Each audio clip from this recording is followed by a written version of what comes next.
Hello. Thank you for joining me the past 5 weeks on our Dementia Series. And thank you for joining me again today. For our last time together, I would like for you to hear from Teepa Snow herself. The gems. The gems, as she will describe them, are the stages, how she describes the stages of dementia. Teepa Snow, again, Positive Approach to Care, is one of several organizations and resources to care for our folks that are living with dementia. Again, I want to say thank you for spending the past 6 weeks with me. I hope you have enjoyed it. I hope you learned. And today, I know you will learn and hear if any resources or anything that we've talked about in the past 5 weeks, any information that you would like to have, just let me know. You can email me at sharden@axlife.org, or you can give me a call, 894-3000, and my extension is 312. Thank you so much for this time that we've had together, and enjoy Teepa Snow with the gems. Time to talk about progression. How does this disease change over time?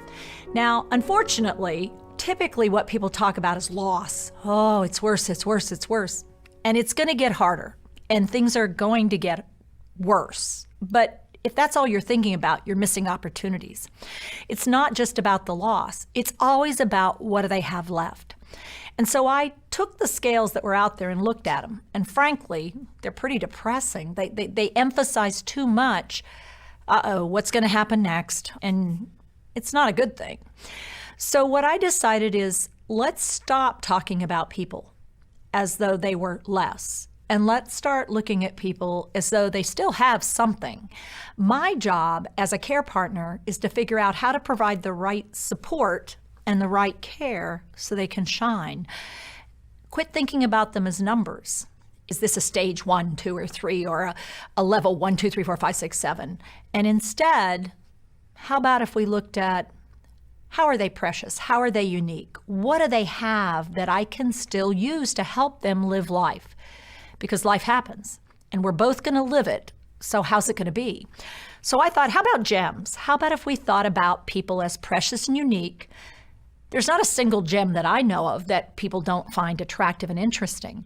And if I could get you to think about people as having something positive, something good, and I got you to see them that way and understand them that way, then you may be more interested in providing the right setting and the right care so they can shine. And so what I did is I took a scale that's out there, Allen Cognitive Levels, Cognitive Disabilities. It's something used in occupational therapy. And I took that and I built off of that. And what we have are gems, 6 of them, 6 levels. Sapphires and diamonds and emeralds and ambers and rubies and pearls.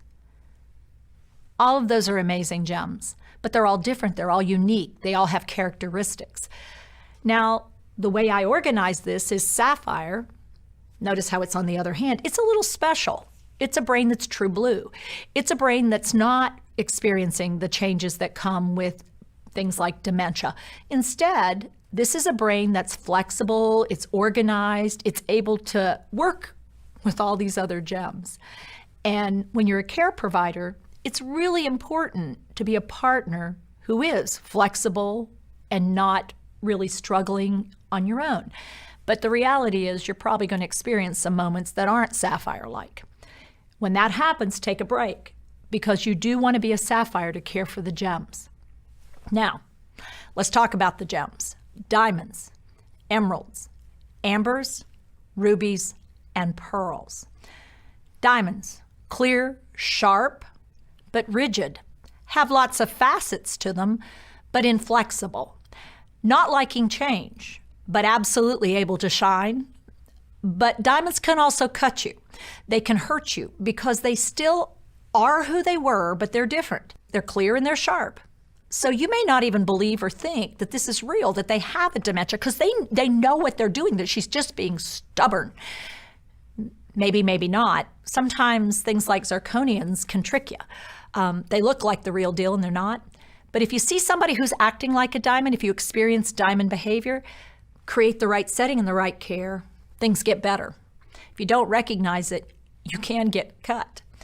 So when someone is in a diamond state, what we're talking about is rigid, inflexible. I'm very good with habit and routine, the things I've always done. I'm not so good with new stuff. I don't like change, and I don't like people telling me what to do if they never told me what to do. If you were always an authority figure, we're probably in good shape. I may follow you around more and shadow you, but I won't argue with you. But if you've never been the boss of me, this is going to get to be a real problem. Emeralds, things are changing. And unlike the diamond, it's not clear and sharp anymore. There's a color, you've noticed. This is usually about the time most people get identified as having something going on. This is emerald, green, go. In a stoplight sequence, the green light is go. These people are going, but they aren't always sure where. Their words are not always clear and sharp like they used to be. Their direction and the time frame, it's not always where they think they are and where you thought they were. Emeralds are always flawed, but the emerald doesn't know that. They think they're fine. Everything's fine. So if they have a problem, you're it. Or if there is a flaw, well, it doesn't matter. So this is where we start to notice changes in my ability to do things. I'm making mistakes. I'm skipping steps. I'm getting lost in a day. I get lost in my life. I think you're a different person than you are. I think I'm in a different place than I'm in. I start a task and then I go do another task having not finished that. I get turned around pretty easily. I have a flaw, but if you match up and you don't point out my flaw, it goes a lot better. So with emeralds, things are changing for both of you. And I'm no longer clear and sharp. I am struggling, and I may not know that. Guess who will be struggling? You, if you're not careful, because you want what we had before, and you aren't going to be able to have that. Now let's talk about the next gem. Ooh, oh, uh-oh, ambers. Yeah, most of you don't really like ambers in real life with dementia, but let me describe amber. Amber is one of the most interesting gems because it actually isn't a found in the ground gem. It's something like sap coming out of a tree and something getting stuck in it and then more sap and then it hardens up a little bit. It's something caught in a moment of time. And that's where these folks are. They're in a moment of time. It's all about sensation. It's all about what does it feel like? What does it look like? What can I do with it? Do I like it? Don't I like it? I'm in a moment. I don't have caution. I don't have safety awareness. I'm all about if I want it now. And if I don't like it, I'm not doing it. And so this is often where, as a care provider, you really struggle because my behavior is so inconsistent with who I used to be. But an amber is an amber. They aren't a diamond or an emerald, and they certainly aren't a sapphire.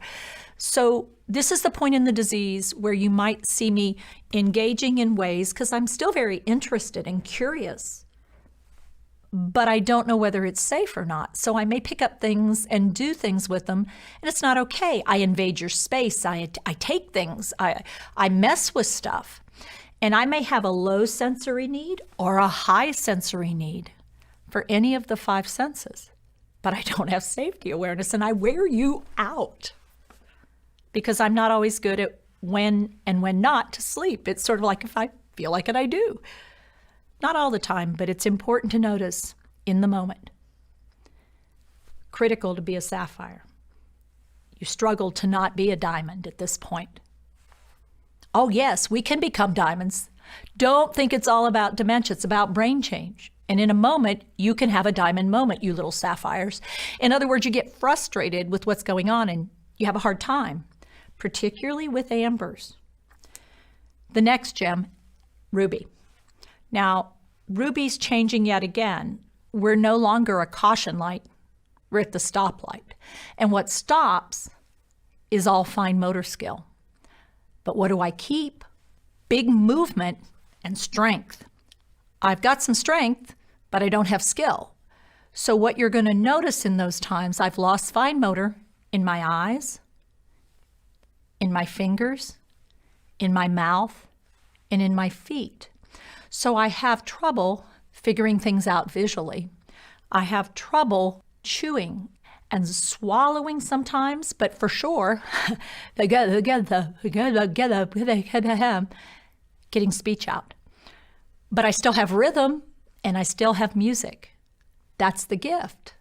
That's something I can still do because it feels like to you it should be skill, but it's actually sort of automatic. So with rubies, although I lost the fine skill, I still have the big. So my hands now are more gross. I don't manipulate, I hold. And because I keep strength, unfortunately, I can grab onto something, and if that something is you, I could hurt you. I don't mean to.